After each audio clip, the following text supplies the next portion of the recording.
The power of your subconscious mind അല്ലെങ്കിൽ നിങ്ങളുടെ ഉപബോധ മനസ്സിന്റെ ശക്തി എന്നത് ജോസഫ് മർഫി എഴുതിയ പ്രശസ്തമായ ഒരു ഗ്രന്ഥമാണ്. ഈ പുസ്തകം നമ്മുടെ ഉപബോധ മനസ്സിന്റെ കഴിവുകളെക്കുറിച്ചും അത് നമ്മുടെ ചിന്തകൾ, വികാരങ്ങൾ, പ്രവൃത്തികൾ, ജീവിതം എന്നിവയെ എങ്ങനെ സ്വാധീനിക്കുന്നു എന്നതിനെക്കുറിച്ചുമാണ് പറയുന്നത്. ബോധമനസ്സ് നമ്മൾ ചിന്തിക്കുകയും തീരുമാനങ്ങൾ എടുക്കുകയും ചെയ്യുന്ന തലമാണ്. എന്നാൽ ഉപബോധ മനസ്സ് നമ്മുടെ വിശ്വാസങ്ങളും ഓർമ്മകളും വികാരങ്ങളും സംഭരിച്ചിരിക്കുന്ന ജീവിതത്തെ ആഴത്തിൽ നിയന്ത്രിക്കുന്ന തലമാണ്. ഡോക്ടർ ജോസഫ് മർഫി പറയുന്നു, നമ്മുടെ ഉപബോധ മനസ്സിൽ പതിപ്പിക്കുന്ന ധാരണകൾ അല്ലെങ്കിൽ വിശ്വാസങ്ങൾ ജീവിതത്തിൽ യാഥാർത്ഥ്യമായി മാറും. അദ്ദേഹം ആത്മവിശ്വാസം, പ്രാർത്ഥന, ധ്യാനം, സങ്കല്പശക്തി അല്ലെങ്കിൽ ഇമാജിനേഷൻ എന്നിവയിലൂടെ ബോധമനസ്സിനെ പ്രോഗ്രാം ചെയ്യാൻ സാധിക്കുമെന്ന് തെളിയിക്കുന്നു. ഇനി ഈ പുസ്തകത്തിലേക്ക് ആഴത്തിൽ ഇറങ്ങിച്ചെന്ന് അതിനെ ഒന്നുകൂടെ വിശകലനം ചെയ്യാം. ഇവിടെ ആദ്യം സംസാരിക്കുന്നത് നിങ്ങളുടെ ഉള്ളിലുള്ള നിധിപേടകത്തെ പറ്റിയാണ്. ജീവിത വിജയം കൈവരിക്കാൻ ആവശ്യമായ ഘടകം നിങ്ങളുടെ ഉള്ളിൽ തന്നെ കുടികൊള്ളുന്നു. ഇനി ഇവിടെ പരാമർശിച്ചിരിക്കുന്ന കുറച്ച് പ്രധാന പോയിന്റ്സ് നോക്കാം. യഥാർത്ഥ നിധി നിങ്ങളുടെ ഉള്ളിൽ തന്നെയുണ്ട്. മനസ്സിലെ ആഗ്രഹങ്ങൾ നേടിയെടുക്കാനുള്ള വഴി അവിടെ അന്വേഷിക്കുക. കാലഭേദമന്യേ മഹത്വം കൈവരിച്ചിട്ടുള്ള ആളുകളുടെ എല്ലാം വിജയരഹസ്യം അവർക്ക് തങ്ങളുടെ ഉപബോധ മനസ്സിനെ നിയന്ത്രിക്കാനും അതിന്റെ ശക്തി തിരിച്ചറിഞ്ഞ് ഉപയോഗിക്കാനും കഴിഞ്ഞുവെന്നതാണ്. അത് നിങ്ങൾക്കും സാധിക്കും. എല്ലാ പ്രശ്നങ്ങൾക്കുമുള്ള പരിഹാരം നിങ്ങളുടെ ഉപബോധ മനസ്സിലുണ്ട്. ഉറങ്ങാൻ പോകുന്നതിന് മുമ്പ് നാളെ രാവിലെ 6 മണിക്ക് എനിക്ക് ഉറക്കമുണരണം എന്ന് നിങ്ങൾ നിങ്ങളുടെ ഉപബോധ മനസ്സിനോട് പറഞ്ഞാൽ അത് കൃത്യം 6 മണിക്ക് തന്നെ നിങ്ങളെ ഉണർത്തും. നിങ്ങളുടെ ശരീരത്തെ പരിപോഷിപ്പിക്കുന്ന ബോധ മനസ്സിന് നിങ്ങളെ സുഖപ്പെടുത്താനും കഴിയും. നിങ്ങൾ പൂർണ്ണ ആരോഗ്യം ഉള്ളവരാണെന്ന് മനസ്സിൽ ഉറപ്പിച്ച ശേഷം ഉറങ്ങാൻ കിടക്കുക. നിങ്ങളുടെ വിശ്വാസ സുഹൃത്തായ ഉപബോധ മനസ്സ് നിങ്ങളെ അനുസരിക്കും. കപ്പൽ നിയന്ത്രിക്കുന്ന ഒരു കപ്പിത്താനെ പോലെയാണ് നിങ്ങൾ. കപ്പിത്താൻ കൃത്യമായ നിർദ്ദേശങ്ങൾ നൽകേണ്ടത് വളരെ പ്രധാനമാണ്. അതുപോലെ നിങ്ങളും കൃത്യമായ നിർദ്ദേശങ്ങൾ നിങ്ങളുടെ ഉപബോധ മനസ്സിന് നൽകേണ്ടതുണ്ട്. എന്തെന്നാൽ ഉപബോധമാണ് നിങ്ങളുടെ അനുഭവങ്ങളെല്ലാം നിയന്ത്രിക്കുന്ന കപ്പിത്താൻ. എനിക്ക് ഈ ചിലവ് താങ്ങാനാകില്ല, എനിക്കിത് ചെയ്യാനാകില്ല എന്നിങ്ങനെ നിഷേധാത്മകമായി ആലോചിക്കാതിരിക്കുക. ഇത് കേൾക്കുന്ന ഉപബോധ മനസ്സ് നിങ്ങളെ പണമില്ലാത്തവരും ആഗ്രഹമുള്ള കാര്യങ്ങൾ ചെയ്യാനുള്ള കഴിവില്ലാത്തവരുമായി മാറ്റും. എൻ്റെ ഉപബോധ മനസ്സിന്റെ ശക്തി കൊണ്ട് എനിക്കെല്ലാം ചെയ്യാൻ കഴിയും എന്ന് സ്വയം പറഞ്ഞുറപ്പിക്കുക. നിങ്ങളുടെ ചിന്തകളെ മാറ്റിയെടുക്കുക. അതുവഴി നിങ്ങളുടെ വിധിയെ തന്നെ മാറ്റിയെഴുതുക. ഇനി മനസ്സ് പ്രവർത്തിക്കുന്ന വിധം എങ്ങനെയാണെന്ന് നോക്കാം. നല്ല ചിന്തകൾ വളർത്തിയാൽ നന്മയുണ്ടാകും. ദുഷിച്ച ചിന്തകൾ നാശമുണ്ടാക്കും. നിങ്ങൾ ദിവസം മുഴുവൻ എന്ത് ചിന്തിക്കുന്നുവോ നിങ്ങൾ അതായി തീരുന്നു. നിങ്ങളുടെ ബോധ മനസ്സ് നിങ്ങളോട് തർക്കിക്കുകയില്ല. നിങ്ങളുടെ ബോധ മനസ്സ് കൽപ്പിക്കുന്നതെന്തും അംഗീകരിക്കുകയാണ് ബോധ മനസ്സിന്റെ രീതി. എനിക്ക് അത് വാങ്ങാനുള്ള സാമ്പത്തിക ശേഷിയില്ല എന്ന ചിന്ത നിങ്ങൾക്ക് ഉണ്ടാകുകയാണെങ്കിൽ അത് സത്യമെങ്കിലും ഞാനത് വാങ്ങിക്കും, എനിക്ക് അതിന് സാധിക്കുമെന്ന് മനസ്സിൽ ഞാൻ ഉറപ്പിക്കുന്നു എന്ന് മാറ്റി ചിന്തിക്കുക. മറ്റുള്ളവർ നൽകുന്ന നിർദ്ദേശങ്ങൾക്കും അവർ നടത്തുന്ന പരാമർശങ്ങൾക്കും നിങ്ങളെ വേദനിപ്പിക്കാനാകില്ല. നിങ്ങളുടെ ചിന്തകൾക്ക് മാത്രമാണ് അതിനുള്ള ശക്തിയുള്ളത്. മറ്റുള്ളവരുടെ ചിന്തകളും പരാമർശങ്ങളും തള്ളിക്കളഞ്ഞ് നന്മ മാത്രം തിരഞ്ഞെടുക്കാൻ നിങ്ങൾക്ക് തീരുമാനിക്കാം. ഓരോ സാഹചര്യത്തിലും എങ്ങനെ പ്രതികരിക്കണമെന്ന് തിരഞ്ഞെടുക്കാനുള്ള സ്വാതന്ത്ര്യം നിങ്ങളുടേതാണ്. ഓരോ വാക്കും ആലോചിച്ച് ഉപയോഗിക്കുക. പാഴായി പോകുന്ന ഓരോ വാക്കിനും നിങ്ങൾ കണക്ക് വയ്ക്കേണ്ടതുണ്ട്. ഞാൻ പരാജയപ്പെടും, എനിക്ക് എൻ്റെ ജോലി നഷ്ടപ്പെടും, ഈ മാസം വാടക കൊടുക്കാൻ എനിക്ക് സാധിക്കുകയില്ല എന്നെല്ലാം പറയാതിരിക്കുക. നിങ്ങളുടെ ഉപബോധ മനസ്സിന് ഗൗരവമുള്ളതും അല്ലാത്തതുമായ ചിന്തകൾ വേർതിരിച്ചറിയാനുള്ള കഴിവില്ല. അത് എല്ലാ ചിന്തകളെയും അനുഭവത്തിൽ വരുത്തും. നിങ്ങളുടെ ബോധ മനസ്സ് സത്യമാണെന്ന് അനുമാനിക്കുകയും വിശ്വസിക്കുകയും ചെയ്യുന്നതെന്തും നിങ്ങളുടെ ഉപബോധ മനസ്സ് അംഗീകരിക്കുകയും അത് നിങ്ങൾക്ക് അനുഭവവേദ്യമാക്കുകയും ചെയ്യും. സൗഭാഗ്യത്തിലും ദൈവിക സഹായത്തിലും ശരിയായ പ്രവൃത്തിയിലും ജീവിതത്തിലെ മറ്റ് അനുഗ്രഹങ്ങളിലും അടിയുറച്ച് വിശ്വസിക്കുക. നിങ്ങളുടെ മനസ്സ് ഒരിക്കലും ദുഷിച്ചതല്ല. പ്രകൃതിയിലെ ഒരു ശക്തിയും ദുഷിച്ചതല്ല. ഈ ശക്തികൾ നിങ്ങൾ എങ്ങനെ ഉപയോഗിക്കുന്നു എന്നതിനനുസരിച്ചാണ് നന്മ തിന്മകൾ രൂപപ്പെടുന്നത്. നിങ്ങളുടെ മനസ്സ് ചുറ്റുമുള്ളവരെ അനുഗ്രഹിക്കാനും പ്രചോദിപ്പിക്കാനും അവർക്ക് സൗഖ്യം പകരാനും ഉപയോഗിക്കുക. ഇനി അത്ഭുതങ്ങൾ പ്രവർത്തിക്കാനുള്ള ഉപബോധ മനസ്സിന്റെ കഴിവ് നമ്മൾക്ക് പരിശോധിക്കാം. നിങ്ങളുടെ ശരീരത്തിലെ എല്ലാ നിർണായക പ്രവർത്തനങ്ങളും നിയന്ത്രിക്കുന്ന ഉപബോധ മനസ്സിന്റെ പക്കൽ എല്ലാ ചോദ്യങ്ങൾക്കുമുള്ള ഉത്തരവുമുണ്ട്. ഉറങ്ങുന്നതിന് മുൻപ് ഏതെങ്കിലും ഒരു ആഗ്രഹത്തെക്കുറിച്ച് ചിന്തിക്കുന്ന ശീലം വളർത്തിയെടുത്ത് ഉപബോധ മനസ്സിന്റെ ശക്തിവിശേഷം സ്വയം അനുഭവിച്ചറിയാൻ ശ്രമിക്കുക. ഉപബോധ മനസ്സിൽ നിങ്ങൾ പതിപ്പിക്കുന്ന ചിന്തകളാണ് കാലക്രമേണ സാഹചര്യങ്ങളായും സന്ദർഭങ്ങളായും സംഭവങ്ങളായും നിങ്ങളുടെ അനുഭവത്തിൽ വരുന്നത്. അതുകൊണ്ട് ബോധ മനസ്സിൽ വളർത്തുന്ന ചിന്തകളും ആശയങ്ങളും തിരഞ്ഞെടുക്കുന്നത് സൂക്ഷിച്ചു വേണം. പൂർത്തിയാക്കാത്ത ആഗ്രഹങ്ങളാണ് നിരാശയായും അമർഷമായും നിങ്ങളിൽ നിറയുന്നത്. തടസ്സങ്ങളെക്കുറിച്ചും ബുദ്ധിമുട്ടുകളെക്കുറിച്ചും ചിന്തിച്ചുകൊണ്ടിരുന്നാൽ നിങ്ങളുടെ ഉപബോധ മനസ്സും അതിനനുസരിച്ച് പ്രവർത്തിക്കും. അത് നിങ്ങൾക്ക് തന്നെ ദോഷമായി ഭവിക്കും. നിങ്ങളുടെ പ്രശ്നത്തിന് തൃപ്തികരമായ പരിഹാരം ലഭിച്ചതിന്റെ ആവേശം, നിങ്ങൾക്ക് ഒരു നേട്ടം കൈവരിച്ചതിന്റെ സന്തോഷം എന്നിവയെല്ലാം ഭാവനയിൽ കാണാൻ ശ്രമിക്കുക. ഇങ്ങനെ ഭാവനയിൽ കാണുന്നത് ഉപബോധ മനസ്സ് അനുഭവത്തിൽ വരുത്തും. മനസ്സുകൊണ്ട് രോഗം ഭേദമാക്കുന്ന പൗരാണിക രീതികളുടെ ഉള്ളടക്കം പരിശോധിക്കാം. സുഖപ്പെടുത്തുന്നതിനുള്ള കഴിവ് നിങ്ങളുടെ ഉപബോധത്തിലാണ് എന്ന് ഇടയ്ക്കിടെ സ്വയം ഓർമ്മിപ്പിക്കുക. ഒരു പുസ്തകത്തിനോ നാടകത്തിനോ കണ്ടുപിടുത്തത്തിനോ ഉള്ള ആശയങ്ങൾ നിങ്ങളുടെ മനസ്സിൽ ഉണ്ടെന്ന് നിങ്ങൾ ഉറച്ചു വിശ്വസിക്കുക. നിങ്ങളുടെ ആശയത്തിന്റെ യാഥാർത്ഥ്യത്തിൽ വിശ്വസിക്കുക. അത് സംഭവിച്ചുകൊള്ളും. ദേവാലയങ്ങളിലും പുരോഹിതന്മാരിലും ഉണ്ടെന്ന് നിങ്ങൾ കേൾക്കുന്ന അത്ഭുത രോഗശാന്തി കഴിവുകൾ രോഗിയുടെ സംശയമില്ലാത്ത വിശ്വാസവും ഭാവനയും രോഗിയുടെ ഉപബോധത്തിൽ പ്രവർത്തിച്ചുകൊണ്ട് സുഖപ്പെടുത്തുന്നതിനുള്ള ശക്തികളെ വിമോചിപ്പിക്കുന്നതാണ്. എല്ലാ രോഗങ്ങളും മനസ്സിൽ നിന്നാണ് ഉത്ഭവിക്കുന്നത്. മനസ്സിൽ തെളിയാത്തൊരു കാര്യവും ശരീരത്തിൽ വരുന്നില്ല. സുഖപ്പെടുത്തുന്ന ഒരേ ഒരു ശക്തി വിശ്വാസമാണ്. ഒരേ ഒരു ശക്തി മാത്രമേ അവിടെ ഉള്ളൂ. അത് ബോധ മനസ്സാണ്. ഇനി മനസ്സിന്റെ ശക്തി കൊണ്ടുള്ള രോഗശാന്തി ആധുനിക കാലത്ത് എങ്ങനെയെന്ന് പരിശോധിക്കാം. നിങ്ങൾക്ക് സൗഖ്യം നൽകുന്നത് എന്താണെന്ന് കണ്ടുപിടിക്കുക.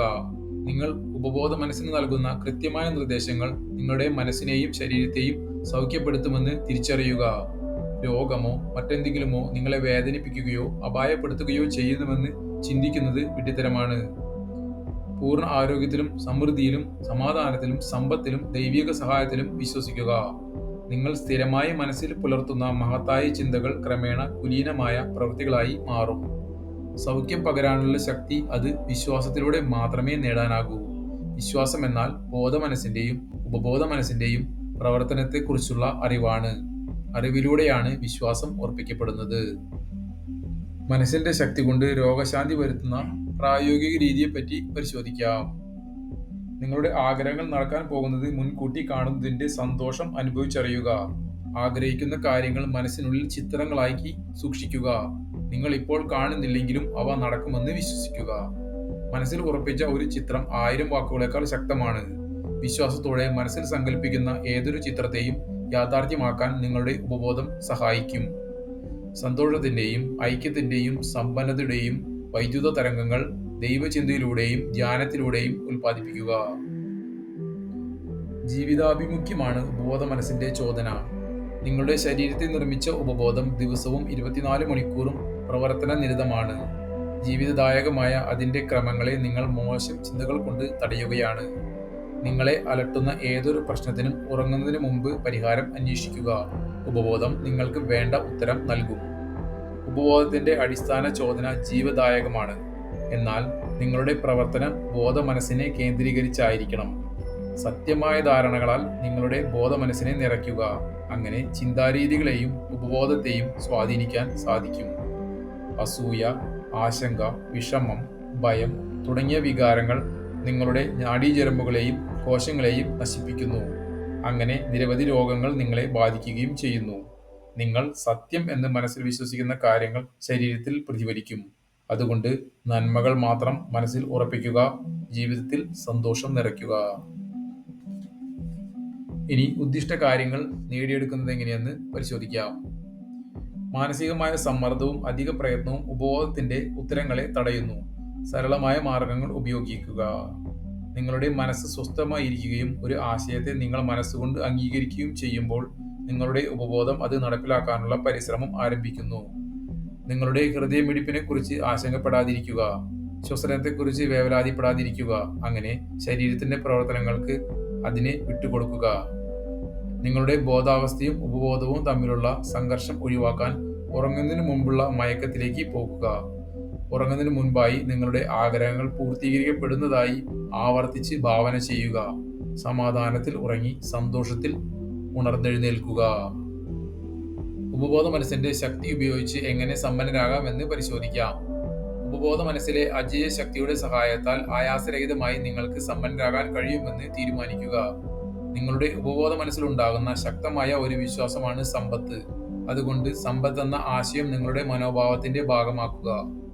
ഉറങ്ങാൻ പോകുന്നതിന് മുമ്പ് 5 മിനിറ്റ് നേരം നിശബ്ദമായി ശാന്തമായി സമ്പത്ത് എന്ന വാക്ക് ആവർത്തിച്ച് ഉച്ചരിക്കുക.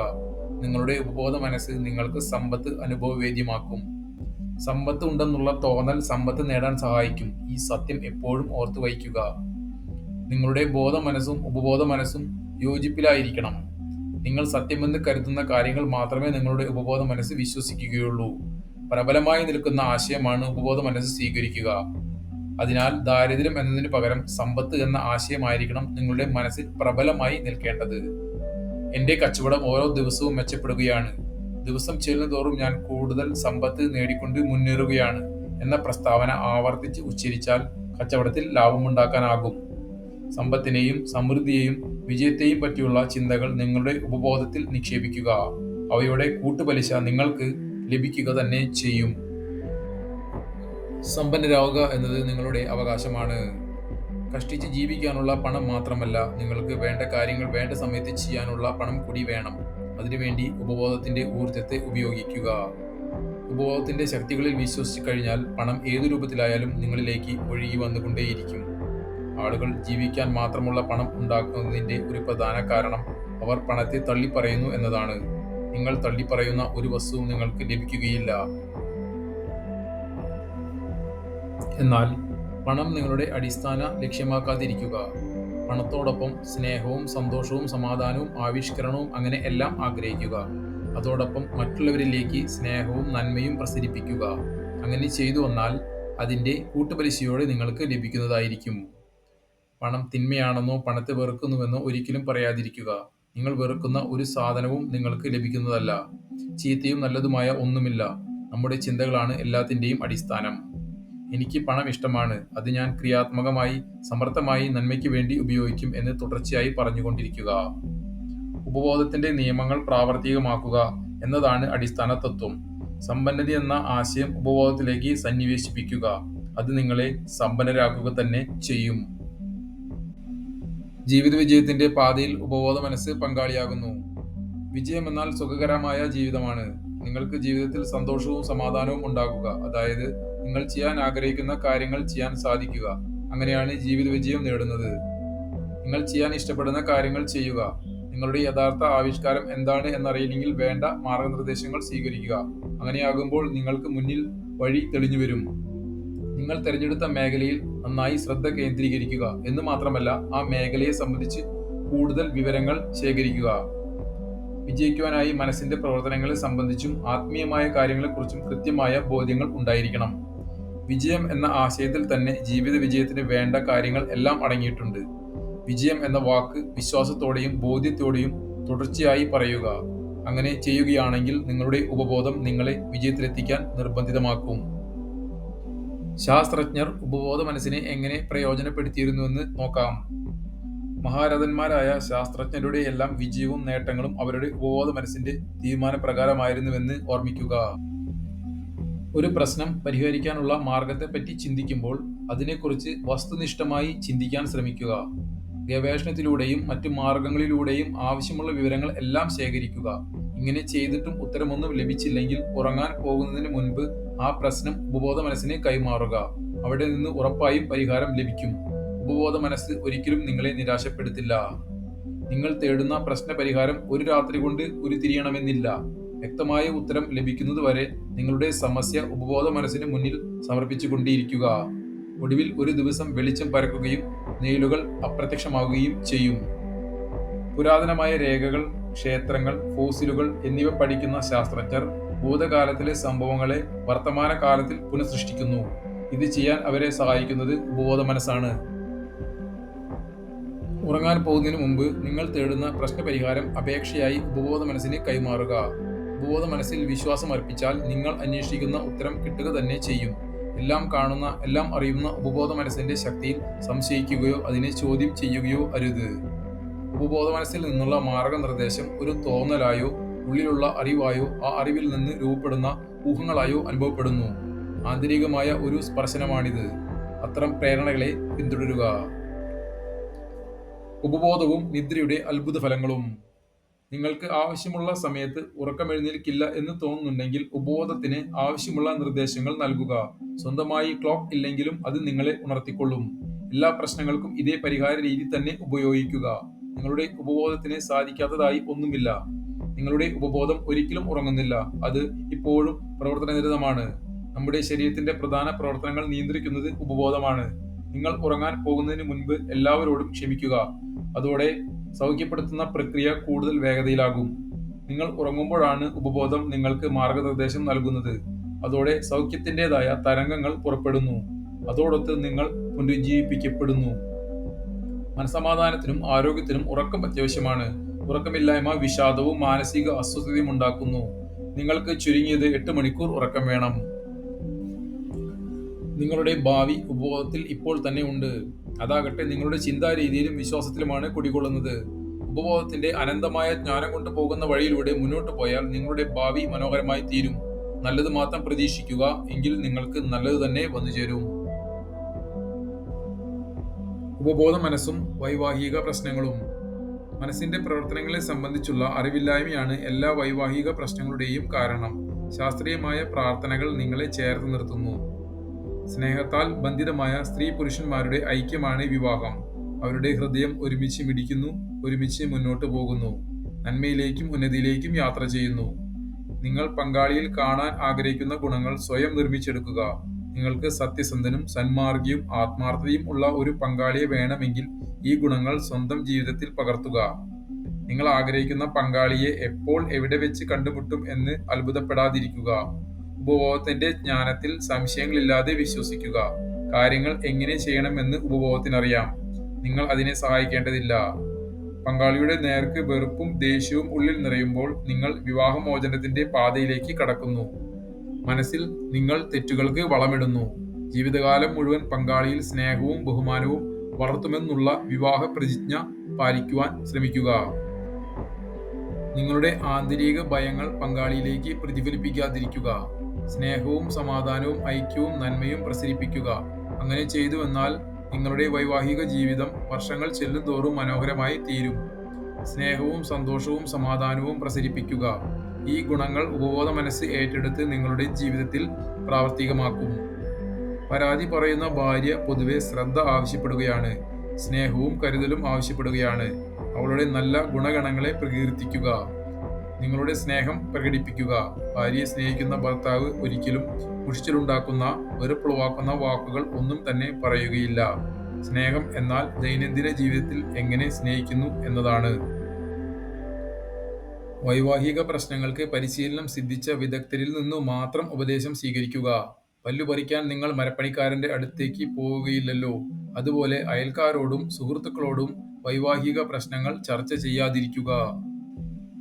സന്തോഷവും ഉപബോധ മനസ്സും. 19-ാം നൂറ്റാണ്ടിലെ ഏറ്റവും വലിയ കണ്ടുപിടുത്തം വിശ്വാസത്താൽ ശാക്തീകരിക്കപ്പെട്ട ഉപബോധ മനസ്സിന്റെ കഴിവുകളെ സംബന്ധിച്ച ജ്ഞാനമാണെന്ന് വില്യം ജെയിംസ് പറഞ്ഞിട്ടുണ്ട്. നിങ്ങൾക്കുള്ളിൽ വലിയ ശക്തികൾ ഉണ്ട്. ഈ ശക്തികളെ സംബന്ധിച്ച് കൃത്യമായ ബോധ്യമുണ്ടായാൽ നിങ്ങൾക്ക് ആത്മവിശ്വാസം ലഭിക്കും. അത് നിങ്ങളുടെ സ്വപ്നങ്ങൾ യാഥാർത്ഥ്യമാക്കുകയും ചെയ്യും. നിങ്ങൾക്ക് ലഭിച്ച അനുഗ്രഹങ്ങൾക്കൊക്കെയും ദിവസം മുഴുവൻ പലതവണ നന്ദി പറയുക. നിങ്ങൾക്കും കുടുംബങ്ങൾക്കും സഹപ്രവർത്തകർക്കും അങ്ങനെ ലോകത്തെ എല്ലാവർക്കും സ്നേഹത്തിനും സമ്പന്നതയ്ക്കും സമാധാനത്തിനും വേണ്ടി പ്രാർത്ഥിക്കുക. സന്തുഷ്ടരായിരിക്കണം എന്ന് നിങ്ങൾ ആത്മാർത്ഥമായി ആഗ്രഹിക്കേണ്ടതുണ്ട്. ആഗ്രഹമില്ലാതെ ഒന്നും തന്നെ നേടുവാൻ സാധിക്കുകയില്ല. ഭാവനയുടെയും വിശ്വാസത്തിന്റെയും ചിറകുമുളച്ച രൂപമാണ് ആഗ്രഹം.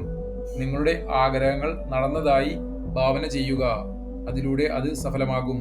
പ്രാർത്ഥനയുടെ ഉത്തരമാണ് സന്തോഷം. നിങ്ങളുടെ സന്തോഷത്തിന് യാതൊരു തടസ്സവുമില്ല. ബാഹ്യ സംഭവങ്ങൾ നിങ്ങളുടെ വൈകാരികതയ്ക്ക് കാരണമല്ല. അവ പ്രതിഫലനം മാത്രമാണ്. നിങ്ങളുടെ ഉള്ളിലെ സർഗാത്മക സൂചനകളുടെ നിർദ്ദേശം മാത്രം അനുസരിക്കുക. നിങ്ങളുടെ ചിന്തയാണ് കാരണം. അത് പ്രഭാവങ്ങൾ ഉണ്ടാക്കുന്നു. അതിനാൽ സന്തോഷം തിരഞ്ഞെടുക്കുക. നിങ്ങളുടെ ഉപബോധ മനസ്സും മാനുഷിക ബന്ധങ്ങളിലെ മൈത്രിയും. നിങ്ങളുടെ ചിന്താശീലങ്ങൾ പുനരാവിഷ്കരിക്കുന്ന ഒരു റെക്കോർഡിംഗ് യന്ത്രമാണ് നിങ്ങളുടെ ഉപബോധ മനസ്സ്. മറ്റൊരു വ്യക്തിയെക്കുറിച്ച് നിങ്ങൾ നല്ലത് ചിന്തിക്കുമ്പോൾ നിങ്ങൾ നിങ്ങളെക്കുറിച്ച് തന്നെയാണ് നല്ലത് ചിന്തിക്കുന്നത്. വെറുപ്പ് നിറഞ്ഞ ചിന്ത മനസ്സിൽ പടരുന്ന വിഷമാണ്. മറ്റൊരാളെക്കുറിച്ച് വെറുപ്പോടെ ചിന്തിക്കുകയെന്നാൽ അവനവനെക്കുറിച്ച് മോശമായ രീതിയിൽ ചിന്തിക്കുക എന്നതാണ്. നിങ്ങളുടെ പ്രപഞ്ചത്തിലെ ചിന്തകൻ നിങ്ങൾ മാത്രമാണ്. നിങ്ങളുടെ ചിന്തകൾ സർഗാത്മകമാണ്.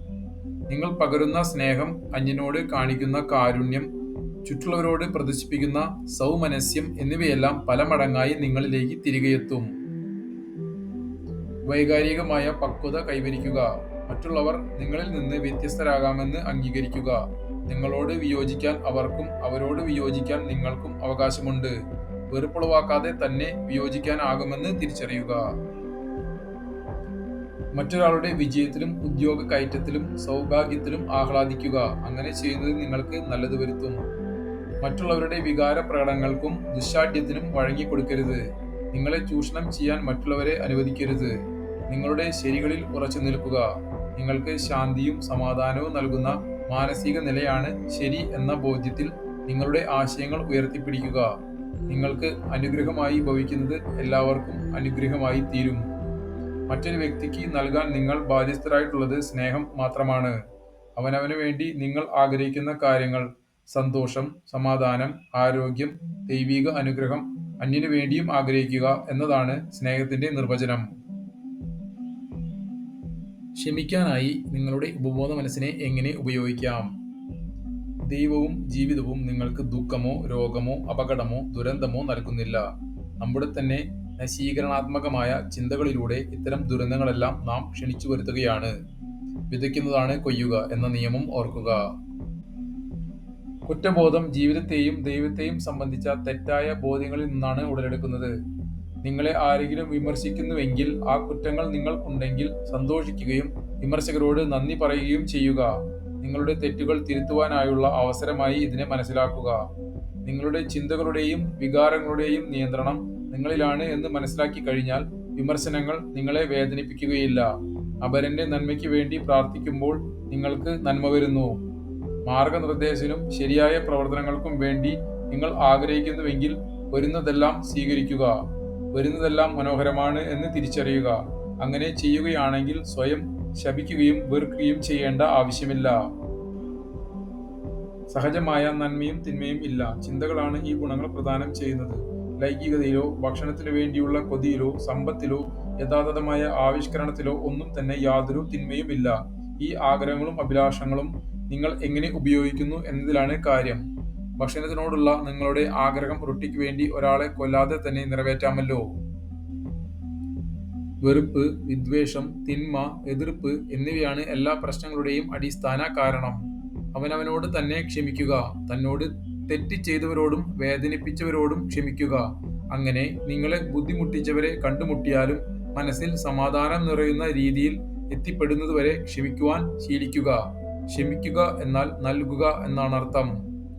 സ്നേഹവും സമാധാനവും വിജ്ഞാനവും എല്ലാത്തരം അനുഗ്രഹങ്ങളും നൽകിക്കൊണ്ടേയിരിക്കുക. ഉപബോധ മനസ്സ് നിങ്ങൾക്കുള്ളിലെ തടസ്സങ്ങൾ മാറ്റുന്നതെങ്ങനെ? ഒരു പ്രശ്നത്തിന്റെ പരിഹാരം അതിൽ തന്നെ അടങ്ങിയിരിക്കുന്നു. ചോദ്യത്തിൽ തന്നെ ഉത്തരവുമുണ്ട്. നിങ്ങൾ വിശ്വാസത്തോടെയും ആത്മവിശ്വാസത്തോടെയും സമീപിച്ചാൽ ഉപബോധ മനസ്സിന്റെ അതിരില്ലാത്ത വിജ്ഞാനം തീർച്ചയായും പ്രതികരിക്കും. നിങ്ങളുടെ ശ്രദ്ധ വ്യതിചലിക്കുമ്പോൾ അതിനെ തിരികെ നിങ്ങളുടെ ലക്ഷ്യത്തിൽ കേന്ദ്രീകരിക്കുക. ഇതൊരു ശീലമാക്കുക. ഇതിനെയാണ് മനസ്സിനെ അച്ചടക്കപ്പെടുത്തുക എന്ന് പറയുന്നത്. നിങ്ങളുടെ ബോധ മനസ്സ് ഒരു ക്യാമറയാണ്. ബോധ മനസ്സ് ഉപയോഗിച്ച് നിങ്ങൾ ഒപ്പിയെടുക്കുന്ന ചിത്രങ്ങൾ പതിപ്പിക്കുന്ന ഒരു പ്രതലമാണ് ഉപബോധ മനസ്സ്. ഒരു വ്യക്തിയെ പിന്തുടരുന്ന ഒരേ ഒരു നിർഭാഗ്യം അയാളുടെ മനസ്സിൽ ആവർത്തിച്ചുവരുന്ന ഭയചിന്തയാണ്. ദൈവിക ക്രമത്തിൽ നിങ്ങൾ തുടങ്ങി വയ്ക്കുന്നതെന്തും നിങ്ങൾക്ക് പൂർത്തിയാക്കാനാകുമെന്ന വിശ്വാസം മനസ്സിൽ ഉറപ്പിച്ച് ആ നിർഭാഗ്യത്തെ അകറ്റുക. സന്തോഷകരമായ ഒരു പരിസമാപ്തി സങ്കല്പിച്ച് ആത്മവിശ്വാസത്തോടെ അതിൽ മനസ്സുറപ്പിക്കുക. ഒരു പുതിയ ശീലം തുടങ്ങണമെങ്കിൽ അത് ഗുണകരമാണ് എന്ന് നിങ്ങൾക്ക് തന്നെ ബോധ്യമുണ്ടാകണം. ഒരു ദുശീലം ഉപേക്ഷിക്കാനുള്ള നിങ്ങളുടെ ആഗ്രഹം അത് തുടരാനുള്ള പ്രേരണയേക്കാൾ ശക്തമാണെങ്കിൽ നിങ്ങൾ 51% സുഖപ്പെട്ടു കഴിഞ്ഞുവെന്ന് പറയാം.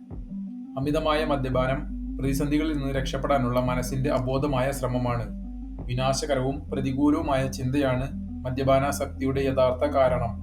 സ്വാതന്ത്ര്യം, ലഹരിയിൽ നിന്നുമുള്ള മുക്തി, പൂർണ്ണത എന്നിവയെക്കുറിച്ച് ചിന്തിക്കുകയും അവ വൈകി വരുമ്പോഴുണ്ടാകുന്ന ആവേശം സങ്കല്പിക്കുകയും ചെയ്യുകയാണ് മദ്യപാനാസക്തിയിൽ നിന്ന് രക്ഷപ്പെടാനുള്ള മാർഗം. ഉപബോധ മനസ്സിന്റെ സഹായത്തോടെ ഭയത്തിൽ നിന്ന് വിമോചനം നേടാം. നിങ്ങൾ ഭയക്കുന്ന കാര്യം ചെയ്യുക. വിശ്വാസത്തോടെയും ബോധ്യത്തോടെയും അവനവനോട് തന്നെ ഇങ്ങനെ പറയുക: ഞാൻ ഭയത്തെ കീഴടക്കാൻ പോകുകയാണ്. എങ്കിൽ നിങ്ങൾക്ക് അത് സാധിക്കും. ഭയം നിങ്ങളുടെ മനസ്സിലെ ഒരു മോശം ചിന്തയാണ്. അതിനെ പറിച്ചു കളഞ്ഞ് പകരം ക്രിയാത്മകമായ ഒരു ചിന്ത സ്ഥാപിക്കുക. ഭയം എത്രയോ കോടി മനുഷ്യരെ കൊന്നിരിക്കുന്നു. ആത്മവിശ്വാസമാകട്ടെ ഭയത്തേക്കാൾ ശക്തമാണ്. ദൈവത്തിലും നന്മയിലും ഉള്ള വിശ്വാസത്തെക്കാളും ശക്തമല്ല മറ്റൊന്നും. പരീക്ഷ സമയത്തുള്ള മറവിക്ക് പിന്നിൽ ഭയമാണ്. ഈ ഭയത്തെ ഇനി പറയുന്ന കാര്യം വിശ്വാസത്തോടെ ഉരുവിട്ടാൽ മറികടക്കാം. എനിക്ക് എല്ലാത്തിനെക്കുറിച്ചും വ്യക്തമായ ഓർമ്മയുണ്ട്. ഇനി അതല്ലെങ്കിൽ പരീക്ഷയിൽ ജയിച്ചതിന് നിങ്ങളുടെ പ്രിയപ്പെട്ടവർ അഭിനന്ദിക്കുന്നതായി ഭാവന ചെയ്യാം. സ്വയം രക്ഷിക്കുക. നിങ്ങൾക്ക് വിജയിക്കാം. ലിഫ്റ്റ് പോലുള്ള ഇടുങ്ങിയ ഇടങ്ങൾ നിങ്ങളെ ഭയപ്പെടുത്തുന്നുവെങ്കിൽ മനസ്സിനുള്ളിൽ അത്തരം സ്ഥലങ്ങളിൽ പോകുന്നതായും ആ സ്ഥലങ്ങളുടെ ഭംഗിയും പ്രവർത്തനവും മനസ്സുകൊണ്ട് അഭിനന്ദിക്കുന്നതായും ഭാവന ചെയ്യുക.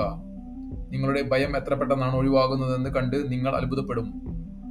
നിങ്ങൾക്ക് ജനിക്കുമ്പോൾ ആകെ 2 ഭയങ്ങൾ മാത്രമേ ഉണ്ടായിരുന്നുള്ളൂ: വീഴുന്നതിനെ സംബന്ധിച്ച ഭയവും ശബ്ദത്തോടുള്ള ഭയവും. മറ്റെല്ലാ ഭയങ്ങളും സൃഷ്ടിക്കപ്പെട്ടതാണ്. അവയിൽ നിന്നും സ്വയം രക്ഷ നേടുക. സ്വാഭാവികമായ ഭയം നല്ലതാണ്. അസ്വാഭാവികമായ ഭയമാവട്ടെ നശീകരണാത്മകവും. സ്ഥിരമായി പരാജയത്തെക്കുറിച്ചും മറ്റു ഭയങ്ങളെക്കുറിച്ചും മാത്രം ചിന്തിക്കുന്നത് അസ്വാഭാവികമായ ഭയം വളർത്തുന്നു. സ്ഥിരമായി ഒരേ കാര്യത്തെക്കുറിച്ച് ഭയപ്പെട്ടിരുന്നാൽ നിങ്ങളിൽ ഭീതി വളരും. നിങ്ങൾ പരാജയത്തെ ഭയക്കുന്നുവെങ്കിൽ വിജയത്തിൽ ശ്രദ്ധ കേന്ദ്രീകരിക്കുക. നിങ്ങൾ രോഗത്തെ ഭയക്കുന്നുവെങ്കിൽ സൗഖ്യത്തിലും. അപകടത്തെക്കുറിച്ചാണ് ഭയമെങ്കിൽ മാർഗനിർദ്ദേശത്തിൽ ശ്രദ്ധ കേന്ദ്രീകരിക്കുക. മരണത്തെക്കുറിച്ചാണ് ഭയമെങ്കിൽ ശാശ്വതമായ ജീവിതത്തിൽ ശ്രദ്ധ കേന്ദ്രീകരിക്കുക. ദൈവമാണ് ജീവിതം. ഇപ്പോൾ നിങ്ങളുടെ ജീവിതവും അതുതന്നെ. മനസ്സിൽ എന്നും യുവത്വം കാത്തു സൂക്ഷിക്കുന്നതെങ്ങനെ? ക്ഷമ, കരുണ, സ്നേഹം, നന്മ, സന്തോഷം, വിജ്ഞാനം, സഹാനുഭൂതി എന്നിവ പ്രായമേറാത്ത ഗുണങ്ങളാണ്. ഇവ വളർത്തുകയും പുലർത്തുകയും ചെയ്തുകൊണ്ട് മനസ്സിലും ശരീരത്തിലും ചെറുപ്പം നിലനിർത്തുക. വർഷങ്ങൾ കടന്നു പോകുന്നതിന്റെ സൂചനയല്ല വയസ്സ്, മറിച്ച് വിവേകത്തിന്റെ ഉദയമാണ്. 65 മുതൽ 95 വയസ്സ് വരെയുള്ള വർഷങ്ങൾ നിങ്ങളുടെ ജീവിതത്തിലെ ഏറ്റവും ഫലപ്രദമായ കാലഘട്ടമായി മാറിയേക്കാം. ഏറിവരുന്ന പ്രായത്തെ സ്വാഗതം ചെയ്യുക. അവസാനമില്ലാത്ത ജീവിതപാതയിൽ നിങ്ങൾ ഉയരങ്ങളിലേക്ക് പ്രവേശിക്കുന്നു എന്നാണ് അതിനർത്ഥം. നിങ്ങൾ ചിന്തിക്കുന്നത്ര ചെറുപ്പമാണ് നിങ്ങൾക്ക്. നിങ്ങൾ ചിന്തിക്കുന്നത്രയാണ് നിങ്ങളുടെ ശക്തി. സ്വയം എത്ര ഉപയോഗയോഗ്യമെന്ന് കരുതുന്നുവോ അത്രയുമാണ് നിങ്ങളെ കൊണ്ടുള്ള ഉപയോഗം. നിങ്ങളുടെ ചിന്തകളുടെ ചെറുപ്പമാണ് നിങ്ങളുടെ പ്രായം. നിങ്ങളുടെ നരച്ച മുടി ഒരു സമ്പത്താണ്. നിങ്ങൾ സ്വന്തം നരയല്ല മുന്നോട്ട് വയ്ക്കുന്നത്, മറിച്ച് നിങ്ങളുടെ നൈപുണ്യവും കഴിവുകളും വർഷങ്ങൾ കൊണ്ട് നേടിയെടുത്തിട്ടുള്ള അനുഭവ സമ്പത്തുമാണ്. ചിട്ടയായ ഭക്ഷണക്രമമോ വ്യായാമമോ നിങ്ങളിൽ യൗവനം നിലനിർത്തില്ല. അവൻ എങ്ങനെ ചിന്തിക്കുന്നുവോ അങ്ങനെയാണ് അവൻ. സ്വപ്നം കാണുന്നത് അവസാനിപ്പിക്കുമ്പോഴും ജീവിതത്തിൽ താല്പര്യം നഷ്ടപ്പെടുമ്പോഴുമാണ് ഒരാൾക്ക് വയസ്സാകുന്നത്. മുൻകോപക്കാർക്കും കലഹപ്രിയർക്കും ക്ഷമയില്ലാത്തവർക്കും പെട്ടെന്ന് പ്രായമേറുന്നു. ദൈവത്തിന്റെ സത്യങ്ങൾ നിങ്ങളുടെ മനസ്സിൽ നിറയ്ക്കുകയും അവന്റെ പ്രകാശം പ്രസരിപ്പിക്കുകയും ചെയ്യുക. അതാണ് യൗവനം. വിരമിക്കൽ പുതിയ ഒരു സംരംഭമാണ്. പുതിയ പഠനങ്ങളും താല്പര്യങ്ങളും ഏറ്റെടുക്കുക. ജീവിതത്തിൽ കരുപിടിപ്പിക്കാൻ ശ്രമിച്ചിരുന്ന കാലത്ത് നിങ്ങൾ ചെയ്യാൻ ആഗ്രഹിച്ചിരുന്ന എല്ലാ കാര്യങ്ങളും ഇനി നിങ്ങൾക്ക് ചെയ്യാം. ജീവിതം ആസ്വദിച്ച് ജീവിക്കുന്നതിൽ ശ്രദ്ധ കേന്ദ്രീകരിക്കുക. സ്നേഹം, സന്തോഷം, സമാധാനം, ക്ഷമ, ശാന്തത, നന്മ, വിശ്വാസം, വിനയം, മിതത്വം എന്നിവയെല്ലാം വാർദ്ധക്യത്തിന്റെ ഗുണഫലങ്ങളാണ്.